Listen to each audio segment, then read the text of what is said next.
right. So yeah, this portion of your grove is high density planting. Right, ultra high density. And what happened is I kind of hit a point where I thought I didn't have any more room on my property, so I didn't have, you know, anything else planted. I didn't think I had room to plant anything, and so I was just kind of stuck with what I had. A lot of new stuff was coming out, and I just thought there's no place to put anything on the property with the conventional spacing. So I started doing some reading, and I found out about ultra high density planting. So I thought, well, I can put in a lot more trees with that spacing. So that's what I've done, and I put in an additional 50 plus trees and a lot of new varieties. I had 30 something varieties. I'm about 62 varieties now.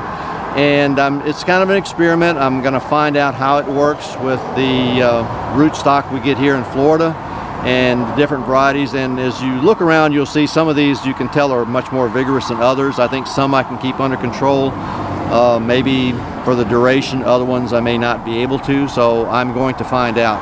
But behind us here, gotta let that out. So one of the things is that you used to have a big Tommy Atkins tree that got knocked over by Wilma, and so that created some of the space here. Yes, also. This lot was pretty well open. So this is after 2005 that you started this? No, I started these about 3 years ago. Cecil's ultra high density mangoes. So what I have here, I have 3 pickerings in a row. Got a pretty good little crop on the first one. This one is bloomed. It's got a second bloom going on. And of course, as you can tell, if you're in the mango business, you always go get those yellow mangoes off. That's Chris can't help herself, and I can't either. So and these are all 3 years old? About 3 years old, and these are all pickerings.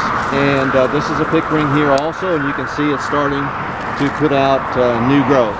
So just a quick thing is, even though you have, these are all the 3 same age pickerings, that this one doesn't have fruit on it, it's getting bloom, but these other ones have a lot of fruit and bloom, so it's like things change. Well, actually the first pickering was here a couple years before the other ones, but when I got it from the nursery, it was the worst looking pickering they had in the whole place. It was a leftover, and it looked terrible. It was very light colored, and it took it a couple years to recover from that, and it now looks healthy, so that's why it's the same size. This happens to be a knee-lime. Now this tree has been here. It was on the property. Well, it's been on the property about 8 years, 9 years. I planted this tree back with normal spacing, and this happens to be a Kesar. I'm starting to get some blooms on my Kesars, thank goodness. This happens to be a Kesar also. These were planted all at the same time about 3 years ago. This is a Harvest Moon. Now this was back with regular spacing when I didn't think I had any room. This tree's been here about 5 years, and I haven't had good luck with Harvest Moon because I've had the fruit drop off quite a bit, and I don't have irrigation here yet, and I think that's part of the reason that's happening. But I do have a second bloom. It's good quality fruit, and this one's about 5 years old. This happens to be San Puri. I just bought that and planted it about a couple months ago, and I headed it off, so that's around 20 inches. So it's coming out. It looks happy for a little tree. These happen to be lemon meringues. This is a lemon meringue here, planted about 3 years ago. This lemon meringue planted about 3 years ago. This is my oldest lemon meringue tree here, and this is about 8 years old, and it has a decent first crop, but it's got another bloom that is happening. And what happened with this tree is there's some bagworms that just love this tree, and when I first planted it, they just stayed on it, and they kept sucking all the energy out of the new growth, and it just stunted the tree. And I had to get to the point where I made it an issue to come out here several times every week just to go around and kill the bagworms. And when I started doing that, the tree started growing, but they were just killing it. So this is a lemon meringue. It's got a decent crop. It's got a second bloom. This happens to be a, let me see here, Mallika. And my Mallika this was planted 3 years ago. It hasn't done anything yet. No activity. It could do something, but at this point it's just sitting here. So we will see. Now, coming down this other row, this happens to be an Angie. And the Angies have proven to be precocious. They bear excuse me, well as small trees. And what I have here, this tree, and this tree are all sweet tarts, and they've had swelling buds for 2 months, and they just won't do anything. I'm not sure when. Well, I mean, they look good. Yeah, they look like they're ready. But I thought, you know, a month and a half ago I'd have some spikes, and so they're just taking their time. But the trees are healthy, and I'm hoping I'll get something off of them. These two trees are both Fairchilds, and had a little bit of a bloom, but I have a second bloom that's starting to come out. This one didn't have anything on the first. This one did. But healthy trees, and so it's just a matter of what I have here. These are two Venuses. This one flushed out, so it can't do anything. This one hasn't flushed. Most of the canopy hasn't flushed, so there's still a chance. Might get some Venus. So that's a big bud there. Yep. So I'm hoping I get a little fruit there. Now, these happen to be fruit punches. These two. This one flushed, so I can't get anything there. This one, first spike. So I got some fruit punch. At least gonna have a couple of mangoes. So and there's how old are these trees then? Are these? They're all the same age, about 3 years. And so the whole thing is trying to keep them under control, and they all grow a little bit differently. So is this your goal height for these trees? I want to keep them 7 feet, 8 feet max, not over 8 feet. And so the sweet tarts are already getting up there, so I'm going to have to really do some trimming on them. This is another fruit punch, and this is the one that flushed. I don't think I'll get anything out of that. This happens to be a Marlys. I have one Marlys, and it flushed, so I don't know if I can get anything off of that. It was a while back. And this happens to be a pineapple pleasure. For whatever reason, my pineapple pleasure is the puniest tree in the row. I'm not sure if I had some roots curling around in the pot that I didn't see, but it's starting to get going, but it's behind everybody else for whatever reason. All got the same care. And this happens to be a coconut cream. That's what this one is. And got a little fruit on it. And this tree is a real tough tree in my opinion because of the growth habit. It wants to go down and crazy stuff. So I've trimmed it quite a bit. It's kind of semi-normal looking, but it's not easy. It doesn't want to grow normally. Okay, I tell you what. Over here, now these are all about 3 years old.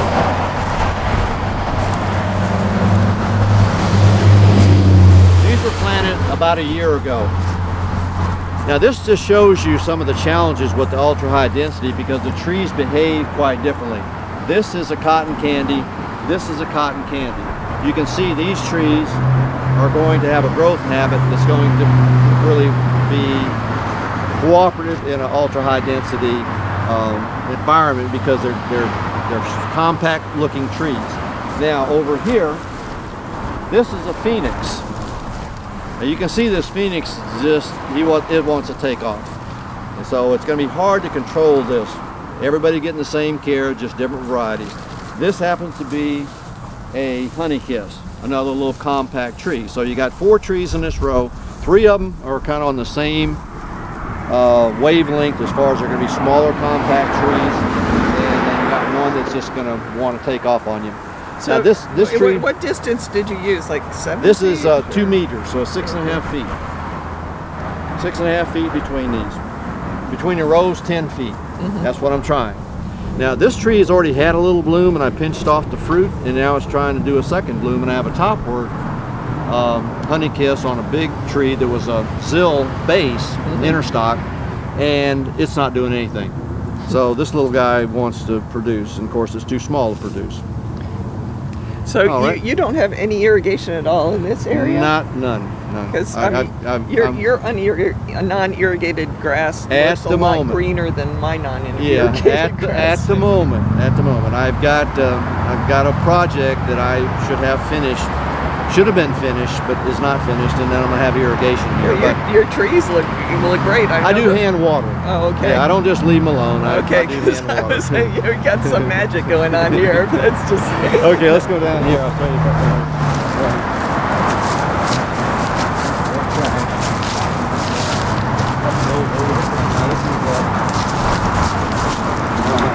Sapodilla. Pretty good little. I don't know what variety it is. I mean, Jerry doesn't know. I don't know. I can say it's not a lot. It doesn't look like that tree normally produces about 150 pounds of Sapodilla a year. It's a good tree. I had a big tree over here. It was a longer type. 3 times that size, I get 20 pounds a year, so I cut it down. It's gone. Yeah. So it didn't make me any money. So over here, basically what we have, this particular row, these are all 3 Angies. Now, I'll tell you a little interesting story. This was a 3-gallon root-bound Angie. I bought this at the same time I bought this Angie. This Angie was a 7-gallon tree. So you got a 7-gallon and you have a 3-gallon root-bound. I got in there, cut the roots on that root-bound tree, which looked terrible. It was all stressed out, and it's a much better looking tree than the 7-gallon that was not root-bound. This was my first Angie. I've had this tree about 4 years, and it was planted as a 3-gallon. So this row was Angie's. So I got 3 Angies here. And nice compact trees. This is something that will work in ultra high density for sure.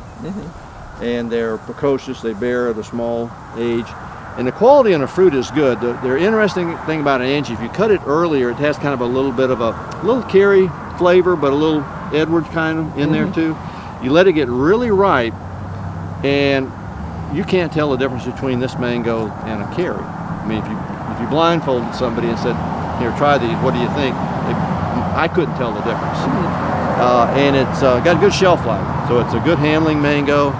And I've got 5 of them, and I'm happy with that. Over here, the spacing we have on all this is 2 meters, so it's 6.5 feet. This happens to be a lemon zest, and lemon zest tastes great, but I don't know about the production. So it varies by part of the county that you're in, because some people have great success and some. Yeah, well, it seems like close to the coast they don't do too well, right. And then they have trouble inland. Now, this happens to be a CAC, C-A-C. These were planted about a year ago. This happens to be a Kathy, K3. This one happens to be a CAC. And we got a Kathy, K3. And where I headed this off, I don't like the way it's growing back. I might end up cutting it again. I don't like them coming out that horizontal. They should be more to 45. And that happens to be a CAC here also. So I got 3 CACs in that row, 2 Kathys. So that's what I have on that. This happens to be a Glen. And this Glen, I had about a 5% bloom early. I planted this tree here. It's about 12 years old.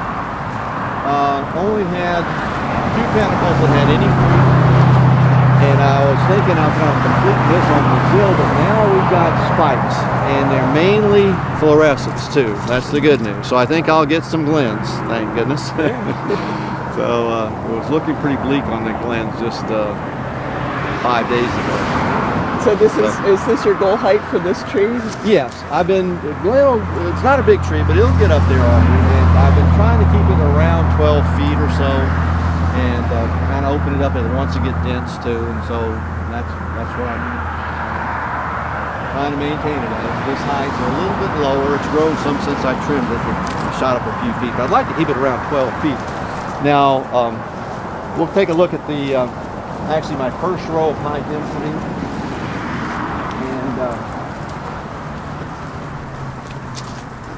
yeah, but even just now I'm seeing all these hoses around. I was so focused on the trees before I didn't even see the hoses. Oh yeah, there's a lot of hoses. Yeah.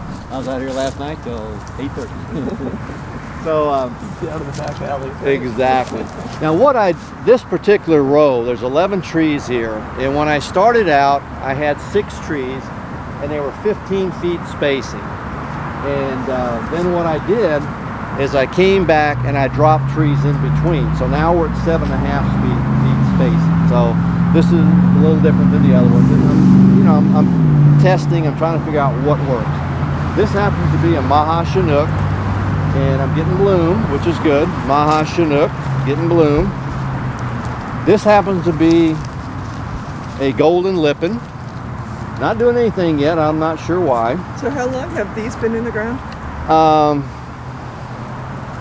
The bigger ones, have been in 3 years, and the other ones have been in about 2 years, I believe. I'm planning so much it's hard to keep it all straight. This happens to be a... You didn't realize there was going to be a quiz to this. Yeah, Maha Chinook also. And good news is they're putting out some spikes. So at this stage, you let the trees fruit? I may. The stem is big enough. That one's a little smaller. I may. I'm not sure. This happens to be I believe a sweet tart, if I remember correctly. Yeah, it is. All right. And it's still. And now what's interesting is the sweet tarts over there were planted after these. This one had about almost a year jump, but they're about the same size, and they get the most sun in that lot. This happens to be a Beverly. This was planted later. I started with 15 feet spacing, came back at 7.5. This is one I dropped in between, and as you can see, Beverly's want to produce this year. This one's going to have flowers on it, and I'll probably take all the fruit off. I think it may be a little too small.